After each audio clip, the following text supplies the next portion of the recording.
آپ کا یہ جسم جو آپ کا وجود ہے نا، جسٹ لائک اے گارڈن، یہ بالکل باغ کی طرح ہے۔ جس طرح باغ میں بیج ہوتے ہیں، بیج بوئے جاتے ہیں، تو ہمارے اس گارڈن میں جو بیج ہے نا، وہ ہمارے الفاظ اور ہماری سوچیں ہیں۔ اور جب گارڈن میں بیج کو بویا جاتا ہے، پھر اس کو کھاد دیتے ہیں، اس کو سن لائٹ دیتے ہیں، پھر وہ پھوٹتا ہے۔ تو ہمارے جو دو بیج ہیں، الفاظ اور سوچیں، اس کی کھاد ہے repetition, دہرانا۔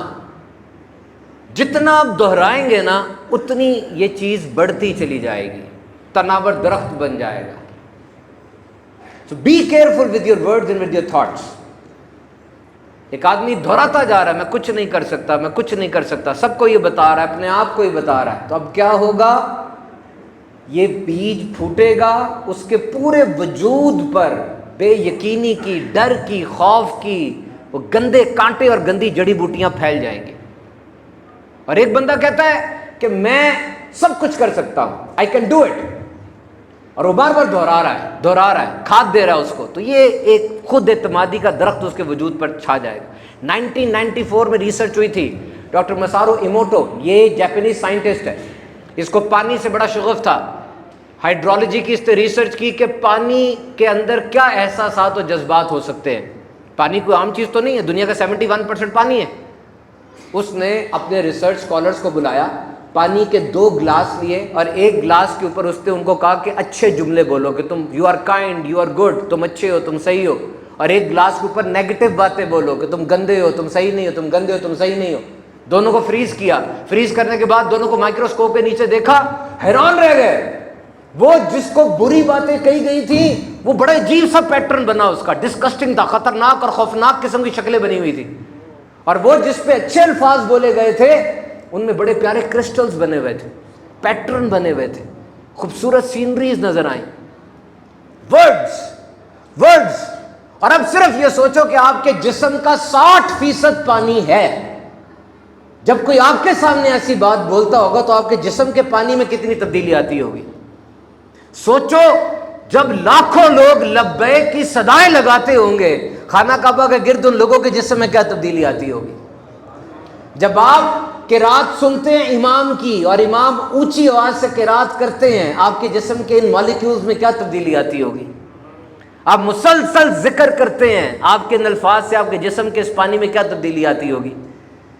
This is a fact, continuously what you are seeing and what you are listening. میں آپ حیران ہوں گے سن کے، یار یہ ریسرچ، اتنا بڑا ڈاکٹر ہے وہ کہتا ہے کہ جس بندے سے آپ کو نفرت ہے نا، کوئی لڑائی ہے یا کوئی مسئلہ ہے، اس کے ساتھ بیٹھ کے کھانا نہ کھاؤ۔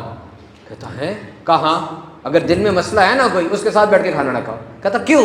کہتا تمہارا پورا ڈائجسٹو سسٹم اپسٹ ہو جائے گا، اور جب تم بھی پریشان ہو کسی ٹینشن میں ہو، اس وقت بھی کھانا نہ کھاؤ۔ وہ کھانا نہیں گزرے گا ہی نہیں صحیح طرح، وہ سارا رستہ ہی خراب کرتا جائے گا۔ اتنا امپورٹنٹ ہوتا ہے یہ سارا کچھ۔ تو کیا بول رہے ہو، کیا سن رہے ہو؟ سوچو تو صحیح۔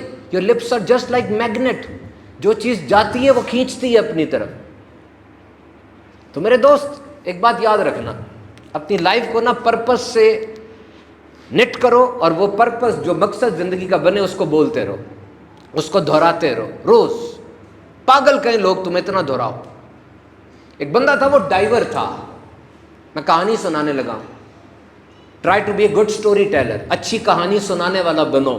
کہانی بڑی ضروری ہوتی ہے، کہانی ہماری زندگی کو شیپ دیتی ہے۔ میرے پاس ایک بندہ آیا کر کہتا ہے میں نے 1 ملین کمایا پچھلے ہفتے۔ میں نے کہا مجھے یہ نہ بتاؤ، مجھے کہانی سناؤ کیسے کمایا، کہانی سناؤ، کدھر گئے، کس گاہک کے پاس گئے، کیا بات کی۔ کہانی کی صورت میں سناؤ گے نا، مجھے مزہ آئے گا اور میں سیکھ بھی لوں گا۔ So try to be a good story teller. بندہ تھا، ڈائیور تھا، ڈائیو کرتا اپنے مزے کے لیے۔ اسکوبا ڈائیونگ پتہ ہے نا، وہ لباس ہوتا ہے، وہ پہن کے سمندر کی تہ تک چلے جاتے ہیں اور جا کے چیزیں دیکھتے پھر اوپر آ جاتے ہیں۔ کراچی میں بھی اس کی باقاعدہ تربیت ہوتی ہے۔ وہ اسکوبا ڈائیور تھا، سمندر کے نیچے چلا جاتا، مچھلیوں کو دیکھتا، بڑا خوش ہوتا، پھر اوپر آ جاتا۔ ایک دن وہ تیر رہا تھا، سامنے سے ایک بڑی شارک آ رہی تھی۔ شارک از اے پریڈیٹر، کھا جائے گی۔ پہلے تو ڈرا، لیکن شارک بالکل اس کے اوپر آ گئی، تو شارک اس کو کھائے نہیں، اس سے گرد گھومنے لگی۔ وہ حیران ہوا، اس نے غور سے دیکھا تو شارک کے منہ میں نے ایک ہک پھنسا ہوا تھا۔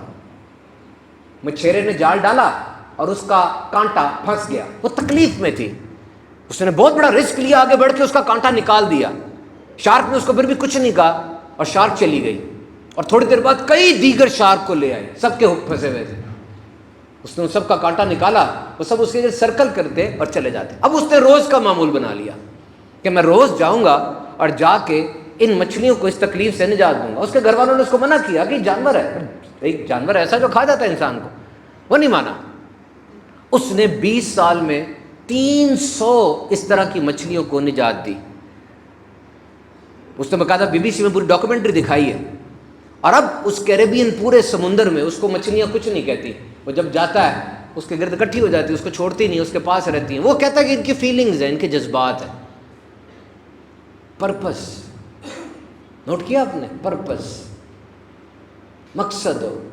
مجھ سے مسجد میں آگے لوگ پوچھتے ہیں جی میری زندگی کا مقصد کیا ہو سکتا ہے؟ سب سے پہلے میں کہتا ہوں جو کام تم کر رہے ہو اس کام میں مقصد ڈھونڈو، پہلے نئی جگہ نہ جاؤ۔ آپ PCB میں ملازم ہیں، آپ جاب کرتے ہیں، CS میں ٹیچر ہیں، اسی کے اندر مقصد ڈھونڈیں، کیونکہ اس پہ زیادہ ٹائم لگتا ہے آپ کا، آدھا دن تو اس میں گزر جاتا ہے آپ کا۔ اور یاد رکھو یہ مقصد ہوتا کیا ہے؟ 2 سوال آپ سب نے اپنے آپ سے کرنے، آپ کو مقصد مل جائے گا اپنا۔ 2 سوال۔ نمبر 1، اگر ایک کام آپ نے کرنا ہے ساری زندگی، لیکن اس کام کے آپ کو پیسے نہیں مل رہے، وہ کام کون سا ہوگا؟ وہ کام آپ نے صرف اس لیے کرنا ہے کہ وہ کام سے آپ کو محبت ہے، وہ کام کون سا ہوگا؟ نمبر 1۔ نمبر 2، اگر آپ کے پاس 1 ارب روپیہ آ جائے، اب آپ کو نوکری جاب کی ضرورت تو نہیں ہے نا، اب اس وقت وہ کون سا کام ہے جو آپ کریں گے ضرور کہ جی مجھے اس کام میں مزہ آتا ہے؟ یہ کام نکالیں، یہ کام آپ کا پرپز ہے، آپ کا شوق ہے۔ اب آپ کہیں گے ہم تو روزے بھی رکھ رہے ہیں، ہمیں کوئی پیسے نہیں ملتے، اور ہمارے پاس ارب روپیہ بھی آ جائے گا، روزے تو رکھیں گے، نمازیں پڑھتے ہیں، بچوں کو پالتے ہیں۔ یہ مقصد نہیں ہوگا، یہ سب کا ہے۔ بیٹھو، سوچو، اس پہ ڈلوی کرو کہ میں کس طریقے سے اس مقصد کی طرف بڑھ رہا ہوں۔ اللہ کے نیک بندے ایسے ہی کیا کرتے تھے، they were like that۔ اللہ کے نیک بندے، تو نیکی کرتے رہو، زندگی کا مقصد اللہ کی رضا کو بناؤ۔ اللہ نے 2 چیزوں کو پوشیدہ رکھا ہے، نمبر 1 وہ کس بات سے راضی ہو جائے نہیں پتا، اور دوسرا اس نے اپنے نیک بندوں کو اس دنیا میں پوشیدہ رکھا ہے۔ ہمیں نہیں پتا کہ کون سا بندہ اللہ کے نزدیک کتنا بڑا ہے، اللہ کس عمل سے راضی ہو جائے مجھے نہیں پتا۔ ایک بنی اسرائیل میں کتا تھا، وہ کنویں کے گرد گھوم رہا تھا، اس سے پہلے کہ وہ مر جاتا پیاس سے، ایک بدکارہ عورت آئی، اس نے آ کر اپنا موزہ اتارا، موزے کو گیلا کیا اور اس کا پانی اس کے حلق میں ٹپکایا، کتا بچ گیا۔ اللہ نے اس بدکارہ عورت کو نجات عطا فرما دی، جہنم سے خلاصی عطا فرما دی۔